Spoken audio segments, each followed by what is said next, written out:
groupe parlementaire PASTEF yëkkati ci session bi ubbi mu ne résolution de mise en accusation bu Macky Sall contre Macky Sall plutôt mën nañu ko examiner au cours de cette session. Ça veut dire que ñoom ba léegi bàyyeeguñu Macky Sall et que peut-être proposition wu Guy Marius Sagna boobu xëy na Assane mun na aboutir ci dara ci lan effectivement la mun a déboucher. waaw jërëjëf Fatou xam nga boo waxee loolu Ayib Daffé on l'aime bien parce que bi muy sonn ci opposition bi noonu fu ne mu koy dem di déposer ñu koy dàq. di wut fiche yërëmoon nañ ko trop wax dëgg yàlla mérité na aussi liñ ko responsabilisé à l'Assemblée nationale ñu koy félicité ci loolu mais j'ai un problème xam nga boo waxee loolu rek éclipser na tous les autres débats. c'est-à-dire comprendre nga. on ne parle que de ça. voilà. te session bi liñ ci war a def bëri na. war nañu examiner la loi de finances. ne serait-ce que pour loolu rek war nañu voter budget war nañu def yeneen ak yeneen. ne serait-ce que pour loolu rek dafa waroon a bàyyi coow loolu teg ne dem dugg ci waxtaan wi nga xam ne moo tax député yi ñu fal leen. mooy voter les lois. ak le contrôle de l'action gouvernementale. dégg nga mais boo nee Macky Sall bon léegi nag dans le fond.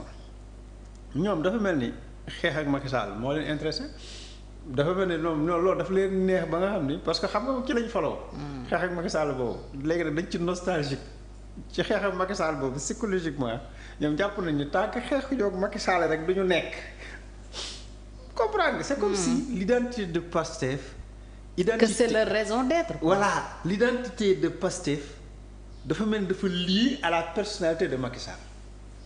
Ça c'est psychologique. Oui. Il faut def ko sa bête noire rek. waaw il faut ñu def benn traitement psychiatrique ñu psychanalyser tous les pastéfiens mais démaquiller les esprits.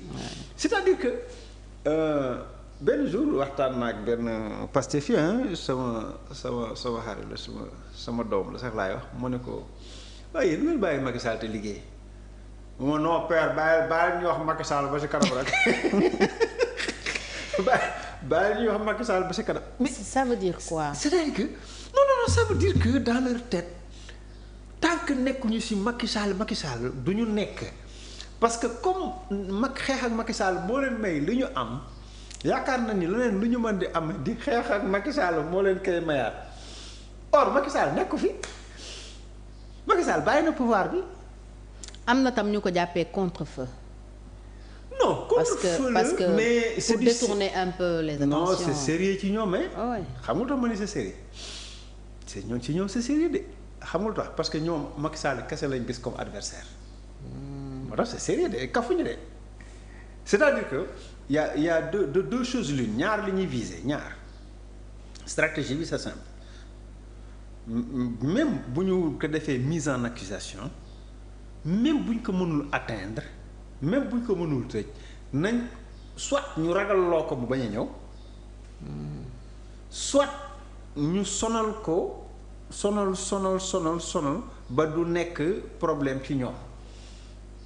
d'accord donc perturber Macky Sall lañ bëgg. waaw ci yooyu lañ nekk daal c'est-à-dire que dynamique bi mooy fexe ba Macky Sall du nekk un adversaire wala bu ko dee nekk tamit un adversaire la boo xam ne du leen mën a sonal. donc parce que du leen tal ndax day am. lu ko doy am problème justice. day justice bi amaana mu condamné ko. wala yooyu ñu ne kon nag adversaire bi éliminé nañ ko comme ni Macky Sall doon def Sonko. tu as compris. comme ni mu doon def Sonko ñu ne léegi dañuy fayu ñu ngi ci fayantoo bi. d'accord wala boog ñu xupp ko parce que loolu mooy premier objectif xupp ko ba du ñëwee ñëw. ne ko boo fi jaaree rek di nga xam de chaque fois di ngay dégg. oui defoon nañ ko d'ailleurs bi ñu waxee ne Macky mooy tête de liste. ci législative yi si la ñu commencé yëkkati waxu arrestation. boo ñemee rek ñëwal. yooyu quoi léegi pour que léegi moom du mus a ñëw en même temps fekkoon ñëw na wala déposé na même bu ñëwul ñu déposé. candidature am aussi ñu fexe ba justice nekk ci loo xam ni moom du mën a candidatam du mën a valable wala bu valable du mën a falu. ainsi de suite donc démarche bi elle est sérieuse si ñoom de. parce que ñoom seen adversaire la ñuy xool ki ñu jàpp ni mooy seen vrai adversaire moom la ñuy xool nan la ñuy fexe ba neutraliser ko. par la voie judiciaire. or y a un problème xam nga doon nañ ko wax fii dañ koy rappeler parce que lu mu mën doon dañuy dellu. ci textes yi. les textes fondamentaux mooy la constitution du Sénégal nga xam ne mooy charte bi nga xam ne ñun ñëpp ci lañ tënku. alors la constitution en article 101 dafa jox immunité le président de la République. Immunité totale pour sa gestion. ni lépp lu jëm ci gestion maanaam ni mu doon gérer réew mi. kenn mënu ko ci topp. loolu leer na wala leer.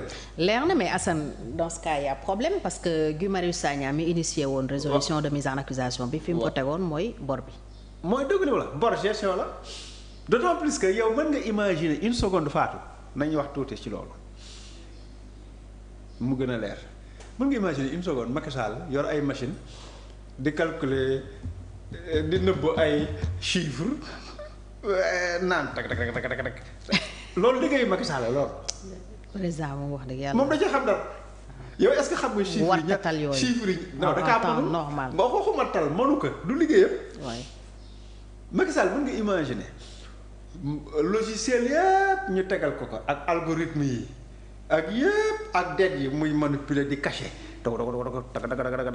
dugalal ma bii fee nëbbal ma bii. non mais attends soyez sérieux quand même soyez sérieux quand même bor bi boo ko lebee même yow boo ko lebee fan nga lebee nëbbuñu ko institution yi muy jaar yëpp. banque centrale banque centrale parce que banque centrale mooy changer. convertir oui en CFA ainsi de suite mais donc. bu la neexee nag peut-être nga affecté ko à telle dépense. alors que yaa ngi ko waroon affecté à telle dépense. comme li ñu fi suñu invité jàngal keroog. waaw voilà affectation dépense. maanaam ni nga tuddee ko nii. alors que mu ngi tudd nee. wala nga tuddee ko nii ba pare utiliser ko lee. voilà xam nga comme dañuy yenn dépenses yi. yenn salaire instituteurs yi comme programme ko ñu def ko matériel. bu ñu ko defee matériel génn ko def ko salaire yooyu genre mécanisme c'est possible. mais attends. Est-ce que parce que la constitution lañ nekkoon sax article 101. daf ni sauf haute trahison bi la ñu bëgg a boroxndulu noonu di wane ni. oui moom trahison la bëgg ñu toppee comme Macky Sall moom daa yoroon algorithme moo yoroon informatique ministre des finances yëpp ak du budget team machine yi nëbb na chiffres yi kon moom dañuy dem topp ko moom Macky Sall. pour haute trahison nekk yow haute trahison parce que yaa def dette cachée. Macky Sall moo doon ana ñoom débat ñoom Abdourahmane Sall fii fu ñu nekkoon ay meeru loo fi ñu nekkoon. Al Aminou. Al Aminou Lo. Al Aminou la. oui ah oui c'est arabe ça. Al Aminou oui. Al Aminou Lo alors ñoom fu ñu nekkoon ñuy foon ak ñeneen ak ñeneen ñu ngi foon. nga ne yow léegi kii moom moo caché les chiffres moom non mais attendez waxuma dara même bu fekkoon moo ko def mën na ka mais loolu du haute trahison loolu du haute trahison parce que interprétation ci registre mal gouvernance lay dugg. bien sûr. te article 101 protégé na ko ci gestion mal gestion bu tortueuse gestion bu njublan gestion bu dëng gestion bu incompétent lépp gestion la wala du kon résolution de mise en accusation bi buñ ko tegee ci yoon mënta dem fenn. non mais même bu demee parce que ñoo majoritaire. waaw xam nga tamit y a une différence. parce que tamit nañu xool bu baax. ni assemblée tëddee mën nañ ko accuser mën nañ ko mettre en accusation mën nañ dem àtte ko même bu fi nekkul ñu àtte ko. condamné ko.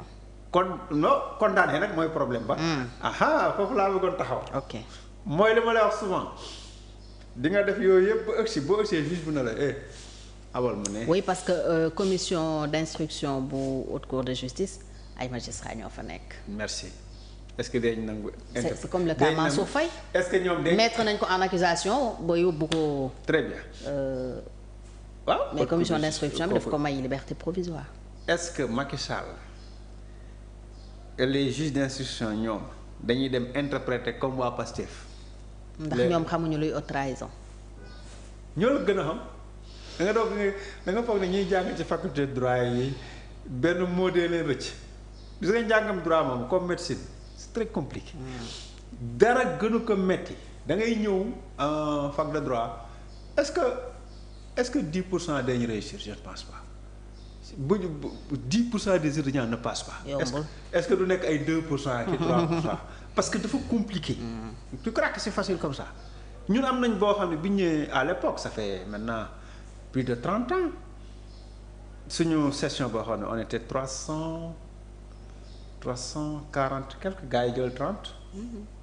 30 sur 310%. c'est pas évident nga yaakaar ne magistrat yi dañuy toog foofu nga ñëw. di fawee seen carrière yow nga leen di jàngal luy haute trahison ñoo la ko gën a xam fop gis nga ñu naan xamuñu haute trahison ñoo magistrat yi ñoo la gën a xam luy haute trahison. juriste yëpp sax laa ñoo la gën a xam luy haute trahison parce que haute trahison dafa am benn contexte bu ñu ko mën a utiliser.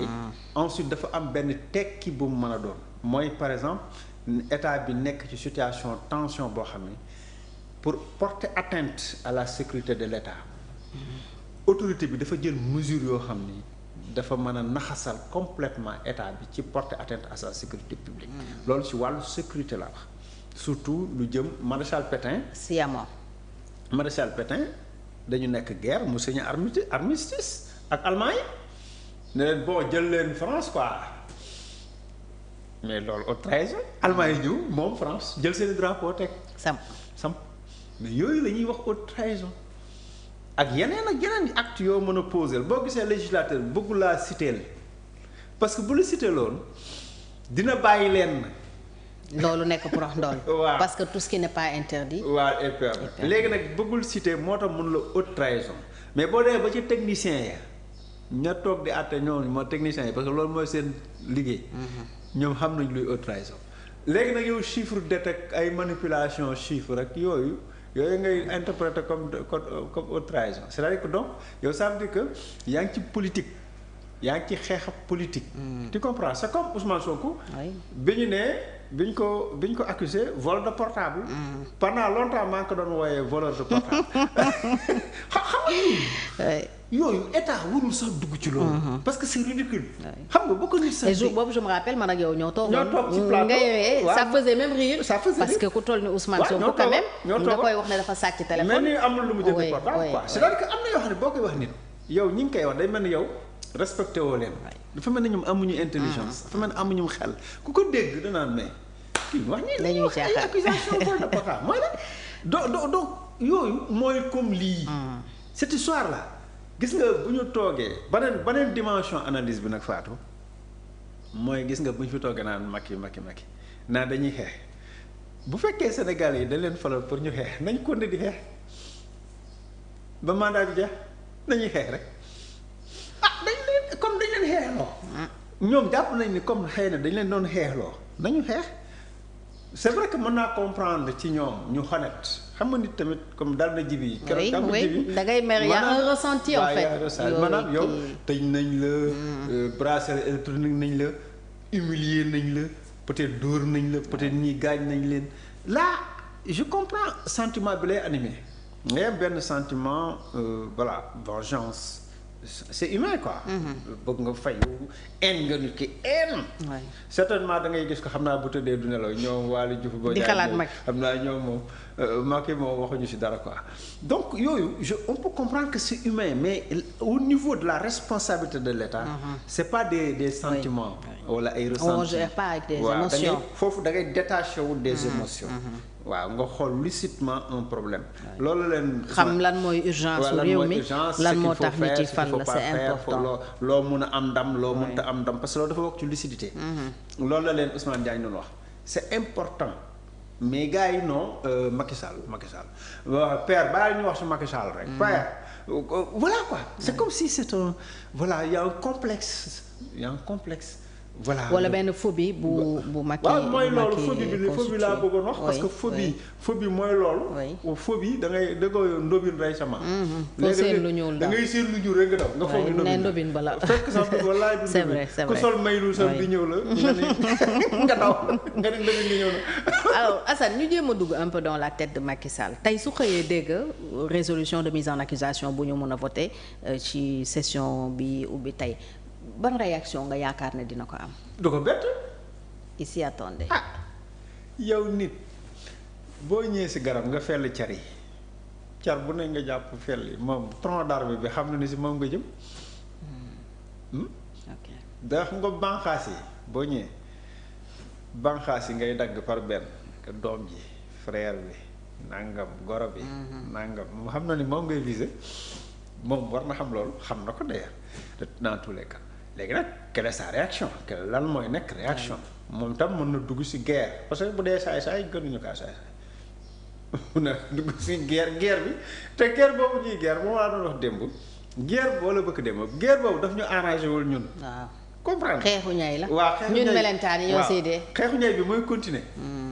boobaa moom itam levier yi mu am lay activer parce que dañu nekk ci xeex léegi nag ñoom ñu ngi isolé Macky ci Sénégal. xam nga ñu ngi def tout parce que stratégie bi yëpp mooy li ma la expliqué sànq mooy nañ isolé Macky Sall. waaw léegi qu'est-ce que fait Macky Sall Macky Sall da leen isolé sur le plan international. léegi ñoom def ay manœuvres isolé fii moom mu leen di isolé fee loolu aussi arrangé wul Sénégal. mais ñun nañu xool li nga xamante moo arrangé Sénégal boo waxee ñu naan wuy Macky Sall moo fi rey ay nit am na ñu wax loolu sax parce que en dehors de la gestion. ay dettes cachées am na ñu jàpp ni résolution de mise en accusation peut-être mën na concerner le fait que 80 personnes ñoo dee. ok. le volet boobu aussi mënuñu ko fàtte. parce que boobaa. les événements de 2021 à 2024. alors foofu tamit ñu analyser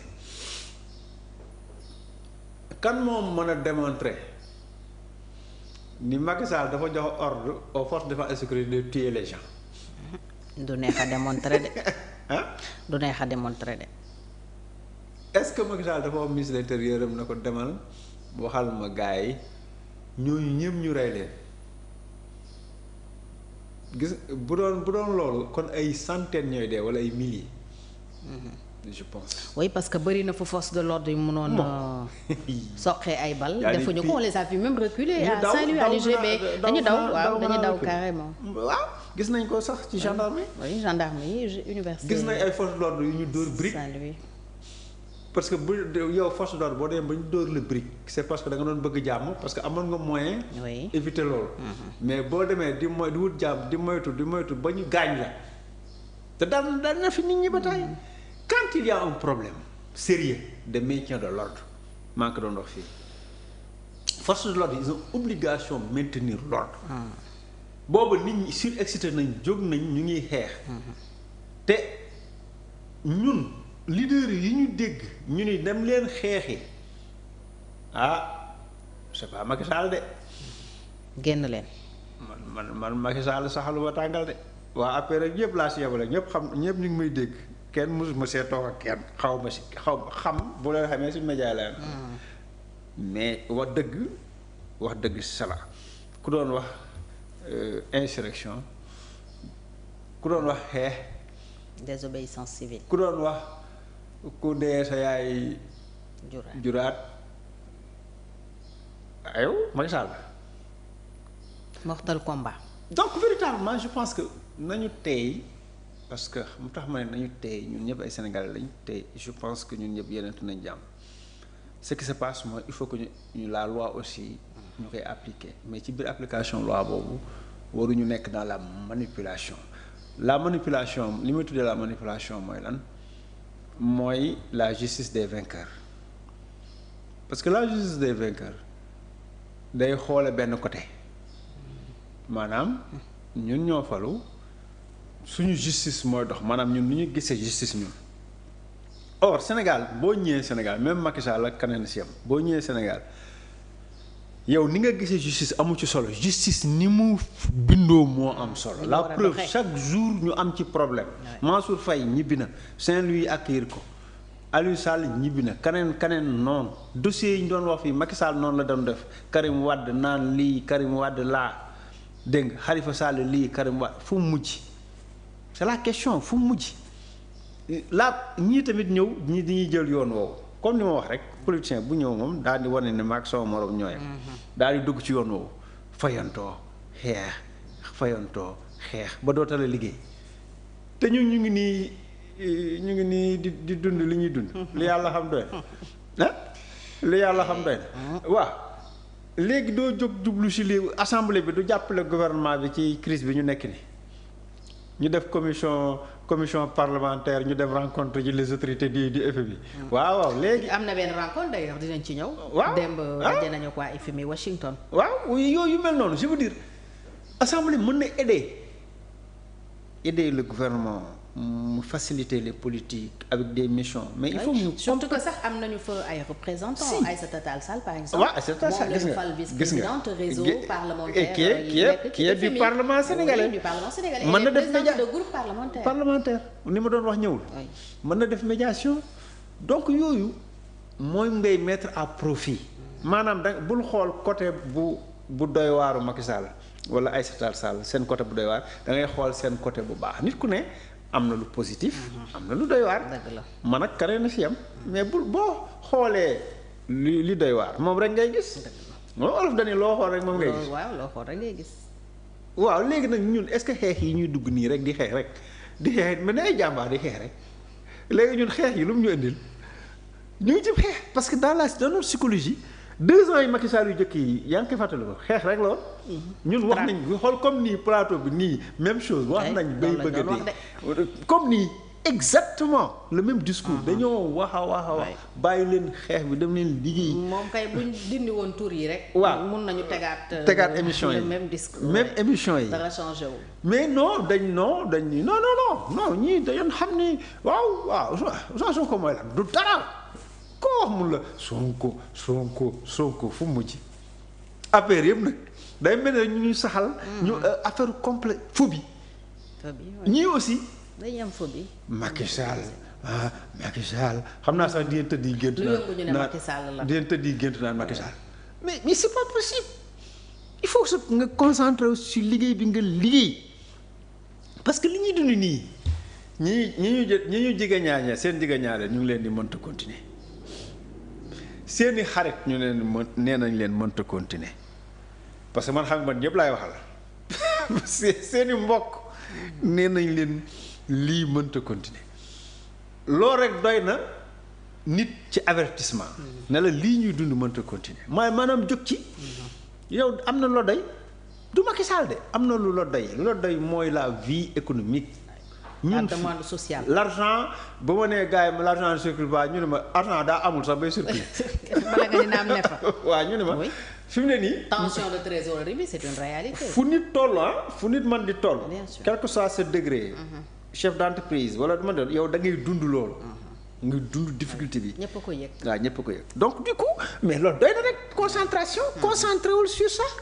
député yi concentré wu ci loolu société civile concentré ci loolu journalistes yi concentré ci loolu ñeneen nag ñu opérateur économique concentré ci loolu population yi concentré ci loolu ñu wut ay solution nit noonu am réew noonu la ñuy def bu ñu nekkee situation bu difficile bu mel ni guerre wala épidémie wala ni ñu koy waxee nërmeelu économique banqueroute état bi nërmeelu mais nit ñi day boobaa nag dañuy nekk benn dànk jël lépp teg nee jël situation xeex boobu def ko priorité waaye Macky Sall c'est comme ñële rek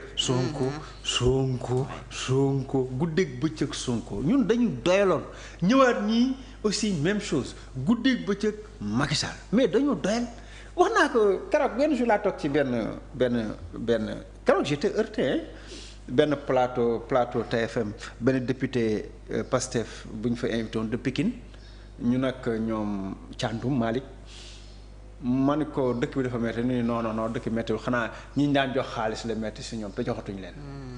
c'est une mooy ñoom li tuddee toog muy dox. c'est très grave loolu.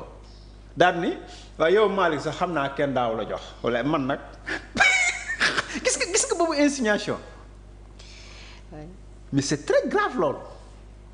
toog muy dox lañ ko jàppee. léegi yow boo nee dëkk bi dafa metti ñu noonoo ñi ñu daan jox ñooy wax loolu kan moo leen daan jox yow mën nga waat sa trahi bàmmeel est-ce que yow di nga dee xam nga di nga dee ngeen yéen ñaar yëpp ngeen daje ci àllaaxira ñu leen di àtte. yow xam nga loolu est-ce que yow sa bopp yow xam nga loolu yow nit toog mel ni am yow dàq ko liggéey ëppoo ko jom dégg nga muy ñafe di yëg wàcc nga toog ak moom xamoo ko. nga di ko sànnil ay kii.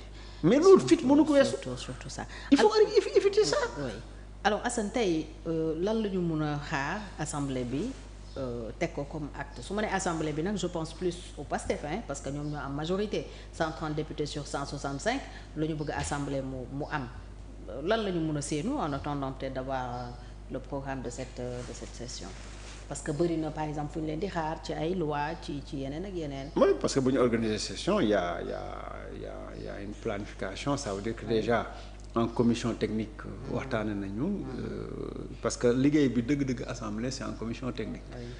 commission yi ñooy liggéey préparer s'il y a des résolutions des projets de loi foofu lañ koy natt parce que yàgguñu réuniroon d'ailleurs par rapport au code des investissements ak code des impôts cette fois-ci liraguma programme bi pour xam dëgg-dëgg ci lan la ñuy planché wu mais avant ñuy ñëw plénière ça veut dire que commission technique yi préparé nañ les dossiers pour ñu xam déjà ci ñoom ci yan kii la ñuy liggéey gisaguma nag seen planification programme pour xam ci lan la ñuy liggéey exactement mais peut-être par rapport au du vote de budget 2025-2026 man je pense que loolu moo fi ne parce que budget bi li ñuy préparé budget bi certainement 2025-2026 moom laa fi gis comme loo xam ni évidemment il faut que ñu liggéey ci le président de l'Assemblée nationale El Malick Ndiaye mi nga wax ni bu ngeen gisee budget bu bees bi di ngeen xam ni bii yoon li ñu soxal dëgg mooy population yi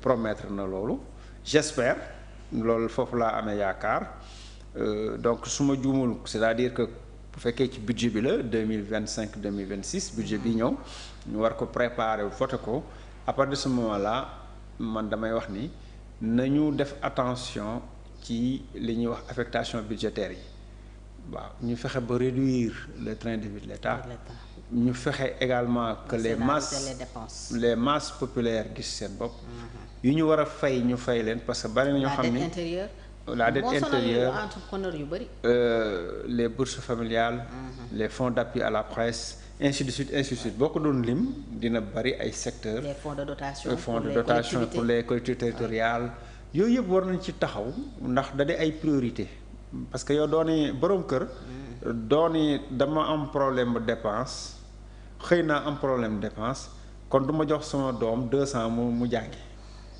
voilà un peu ce que ça signifie c'est-à-dire que foofu yaa ngi paralyser du lekk gi de togg gi mais bi yoon yaa ngi paralyser avenir u nit donc noonu ngay réfléchir c'est-à-dire que même boo amee problème bu tar y a de ces problèmes là il faut que nga régler ko maanaam yow bul ni rek dama am problème mu dépense donc tey xale yi kenn du jàngi wala boog xale yi tey bu ñuy jàng kenn du ndékki ainsi de suite donc yooyu doo raisonner noonu waaw doo raisonner dégg naa le keroog le directeur de la communication je pense que bi muy rencontrer la presse discours bi discours bi mu doon tenir on l'aime bien mais je crois qu'il y a des erreurs dans l'approche la presse c'est pas un adversaire parce que apparemment c'est comme si yow yaa ngi xool nit ñi comme ay adversaires wala boog yow da nga yaakaar ne ñoom dañ la noonoo mais c'est pas ça on n'est pas dans ça c'est-à-dire que ci li ñu nekk mooy lan mooy ku si nekk ci ñun dafa am ay responsabilités te mu ngi koy assumer voilà c'est-à-dire constitution bi dafa jox ku nekk ci ñun ay responsabilité gis nga Bassirou Diomaye Faye ni mu amee responsabilité constitutionnelle yow mii faatu nga toog fii sa plateau bi noonu nga amee ay responsabilité constitutionnelle constitution bi moo la jox liggéey bii ne la del alerter del éveiller les consciences del informer del éduquer loolu constitution bi moo la ko wax code de la presse bi ñëw kii ka moo tax nga toog di wax di def sa émission ku nekk da nga am sa mission mais bul yaakaar ni yow sa mission moo ëpp solo parce que yow am nga waaw parce que yaa ngi dawal 8-8 wala yaa ngi climatisé wu bon donc yaa yor passeport diplomatique donc yow sa mission moo baax keneen ki mission baax non c'est pas ça il faut pas nga raisonner noonu donc loolu mooy jàpp nit ñi mooy l'ivresse du pouvoir généralement gars yi bu nekkee ci pouvoir da ngay commencer gëlëm maanaam boo nekkee pouvoir nit la bala ngaa nekkaat nit nga génn ci loolu mais boo xasee nekk ci pouvoir day gëlëmloo day gëlëmloo rend fou day absolument fou day gëlëmloo nit carrément da ngay gëlëm nekk ci ay approximation yoo xam ni en temps normal beew bi nga doon wax rek waaw beew te doo xam ne da nga beew en temps normal c'est intelligence passé na foofu.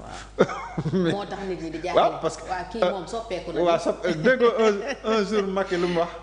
toog naan bu ngeen bëggee pouvoir bi nag da ngeen ma koy laaj ci njëkk nag. ci njëkk. waaw xam nga loolu xam nga yooyu wax loolu wax na la. parce que lu man di doon la constitution l'a organisé. donc yow du yow sa volonté. moo ñu soxal. vous voyez c'est-à-dire que façon wax yooyu la ñuy dégg. moo taxoon Mamadou Badio Camara yàlla na ko yàlla yërëm ne président Bassirou Diomaye Faye l'ivresse inévitable. quand arrivera. l'ivresse bis bu inévitable ëgsee man di teg pouvoir gi nga xam ne day beew ga day. mënta ñàkk na ngeen dem fàttaliku. bis bii ngeen fàttaliku ni peuple bi moo leen jox mandat bi nga fàttaliku day jeex. une très grande leçon. oui je n'ai pas oublié ce discours. j'espère que ñoom fàttewuñu jour boobu monde bi yëpp waxuma Afrique de monde bi dafa kontaan ci Sénégal monde bépp bëgg ci Sénégal. parce que dañ ni ñii. discours bu mag. li ñu dund nii. bu doon beneen réew mu tàkk. loolu tous les pays en sont conscients. ñu ne nag léegi waaw ñii nu ñu def. léegi loolu génie boobu yàlla may ñu ko. ci barke suñu maam yi ñun ñëpp mais génie boobu la ñu war a conserver ku nekk ci ñun. mais ay xeex gis nga xeex mooy ñàkk yéeneente jàmm loolu rek la tekki de. xeex xuloo xeex foo koy gis mooy ñooña yàlla ngi leen boole mais yéeneente wuñu jàmm. or bu leen yàlla boole te yéeneente wuñu jàmm yéen ñëppay sonn. mooy coono bii. yéen ñëppay sonn maanaam kenn du ci rëcc xam nga yàlla moom buy sanctionné moom. day sanctionné rek. lay sanctionné moo tax effectivement sax lu dul yoon ñëpp ci war a wax. pour ku nekk sa responsabilité nga wàcc. man de fu ku gis lu dul dëgg da nga ko war a wax. fu ma fekk am na sax.